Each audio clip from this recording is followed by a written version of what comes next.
दोस्तों, जय हिंद, जय भारत, वंदे मातरम। ब्रह्मबली त्रिपाठी का नमस्कार स्वीकार कीजिए। दोस्तों, पिछले एपिसोड में आपने देखा है कि मेनका को एक पुत्री प्राप्त हो जाती है और इंद्र उसको 1 साल पहले आदेश देते हैं कि तुम जो है स्वर्गलोक में वापस आ जाओ। अब इसके आगे का हम वीडियो देखते हैं, कहानी सुनते हैं। जब मेनका की पुत्री हो गई तो आप तो लोग जानते ही हैं, हर आदमी जानता है, हर विद्यार्थी जानता है कि नारद जी का काम ही है कि इधर से उधर लगाना। नारद जी पहुंच जाते हैं इंद्रलोक में और नारायण नारायण नारायण करते रहते हैं। और महेंद्र जो है नारद जी को देखते हैं और कहते हैं ऋषवर प्रणाम। वो कहते हैं आयुष्मान भव। फिर नारद जी कहते हैं महेंद्र, क्या मैं देख रहा हूं, तुम्हारा जो है स्वर्ग लोक बिल्कुल निराश है। इसमें कोई चंचलता है नहीं, इसमें कोई खुशहाली है नहीं। पूरा ही पूरा जो है एकदम उदास बैठा हुआ है। यहाँ पर मनोरंजन कुछ हो ही नहीं रहा है। तो इंद्र कहते हैं ऐसा क्यों ऋषवर, ऐसा क्यों बोलते हैं? कहा रे, वो पायल की झनकार, झन झन झन झन झंकार जो हृदय को मोह लेती थी, वो अब कहाँ तुम्हारे स्वर्ग में दिखाई देती है। तो कहते हैं कि ये आपका भ्रम है, मेरा तो स्वर्गलोक वही है, आज भी वैसा ही है, आपको भ्रम हो गया है। कहते हैं ना ना ना ना, कोई भ्रम नहीं हुआ है। देखो, स्वर्गलोक में 4 अप्सराएं जब रहती हैं तो स्वर्गलोक दिखाई देता है। अभी तो बिल्कुल निराश दिख रहा है, अंधकारमय है। एक रंभा, एक मेनका, एक उर्वशी, एक तिलोत्तमा। जिसमें से रंभा तो पत्थर बन गई, मेनका चली गई मृत्युलोक में, और यहाँ पर तिलोत्तमा और उर्वशी रह गई हैं। ये तो जो है मतलब वैसे ही निराश हैं, इनको तो इनसे तो कुछ होता ही नहीं है। तो न नाच है, न गाना है, न पायल की झनकार है, सब कुछ ही खत्म हो गया है और बिल्कुल ही उदास दिख रहा है स्वर्ग। तो इंद्र को थोड़ी ग्लानि होती है। इंद्र कहते हैं कि नहीं ऋषवर, मेन रंभा तो एक दिन आ ही जाएगी जब उसका श्राप ग्रसित क्षेत्र मतलब खत्म होगा, और मेनका भी आ जाएगी। तो कहते अरे मेनका, मेनका तो नहीं अब आएगी।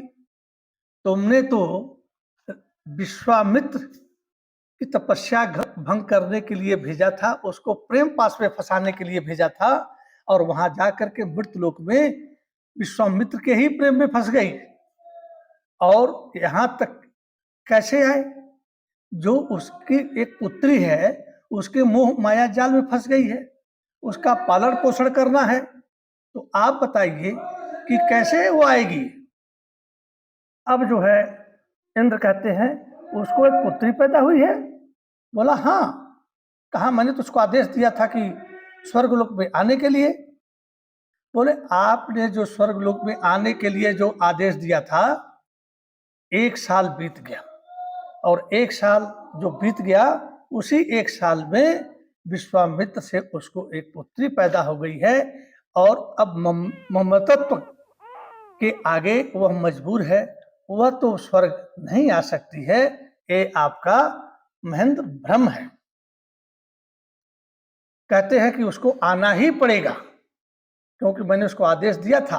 तो नारद जी कहते 1 साल पहले दिया था, 1 साल बीत गया, अभी तक नहीं आई, तो क्या होगा? कहे कैसे भी हो उसको आना पड़ेगा। तो कहते हैं तुमने भी तो अपनी पुत्री जयंती को मृत संजीवनी बूटी का रहस्य जानने के लिए शुक्राचार्य राक्षसों के पास भेजा था, पर तुम्हारी बेटी वहां जाकर के शुक्राचार्य के ही प्रेम जाल में फंस गई, और उसके बाद उसने भी तो एक पुत्री को जन्म दिया, और तुम गए थे लेने के लिए, तो क्या वो आ पाई?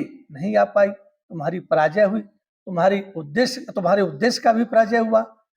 तो फिर क्यों कहते हो कि मेनका आएगी? तो इंद्र कहते हैं कि चाहे मुझे बलपूर्वक ही उसको लाना क्यों न हो, मैं मेनका को लेकर ही आऊंगा, आप चिंता न करें। कहते हैं नारायण नारायण नारायण, ठीक है तुम बलपूर्वक ही कर लो, देखो मेनका आती है। उसके बाद यहीं पर ये एपिसोड खत्म होता है और अगला एपिसोड हम बनाएंगे कि मेनका फिर स्वर्गलोक पे लाने के लिए इंद्र ने क्या चाल चली और क्या कहा, क्योंकि कोई भी माँ अपने बच्चे को नवजात शिशु को जिसको दूध पिला रही है उसको छोड़ करके तो नहीं आ सकती है। लेकिन हम आगे देखेंगे कि मेनका आई कि नहीं आई।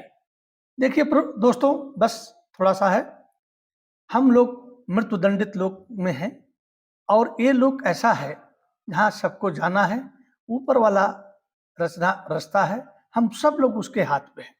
कहते हैं एक भजन था, मैं बार बार और भी सुनाया था, रचा है सृष्टि को जिस प्रभु ने, वही ये सृष्टि चला रहे हैं, जिन्होंने भेजा था इस जगत में वही ये वापस बुला रहे हैं।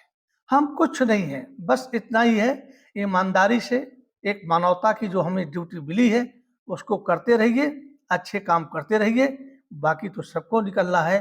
बुरा वाला जो चाहे महल बना लिया, चाहे बड़ी बड़ी अटारियां बना लिया, उसको भी छोड़ना है, कुछ साथ नहीं जाएगा, जाएगा तो आपके अच्छे और बुरे कर्म जाएंगे। इसी के साथ मैं इस वीडियो को खत्म कर रहा हूं। फिर एक बार आपको याद दिला रहा हूं, आप लोगों का देखने का व्यू तो बहुत ज्यादा हमको मिलता है, मैं बहुत प्रसन्न हूं, पर सब्सक्राइबर नहीं बढ़ रहा है, थोड़ा घंटे नहीं बढ़ रहे, तो वीडियो आप लोग पूरा देखें और बीच में जो एड्स आते हैं उसको भी देखें। इसी के साथ जय हिंद, जय भारत, वंदे मातरम। थैंक यू दोस्तों।